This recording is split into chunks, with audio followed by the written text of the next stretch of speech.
TRS వాళ్ళు మొత్తం అంతా బురద చల్లుతారు అందరి మీద. ఏంటంటే వాళ్ళని చిచ్చు రేపి ఒకరికి గొడవ పెట్టిస్తానికి కేసీఆర్ ఉపాయం చేస్తాడు. కేసీఆర్ వాళ్ళిద్దరు ఉపాయం చేస్తారు.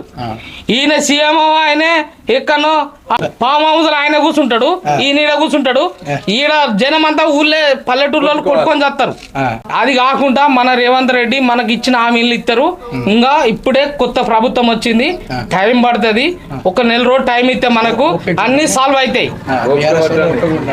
బీఆర్ఎస్ వాళ్ళు కొద్దిగా దయచేసి ఇచ్చేదాకా చూడుర్రి. ఇచ్చినాక మాత్రం మళ్ళా బీఆర్ఎస్ అంటే మాత్రం అది వేరే ఉంటది ఊళ్ళల్లోకి వస్తే. ఆ రామల్లు బరిచినాక బీఆర్ఎస్ అనేది తర్వాత ముచ్చట ఉంటది. వాళ్ళ కళ్ళు కుడతానాయి తండ్రి కొడుకు. ఊళ్ళల్లో చూడండి ఎక్కడైనా, మా ఒక్క ఏరియా కాదు, కోడితే మళ్ళా గుద్దితే మొత్తం అన్ని ఖరాబ్ అయినాయి.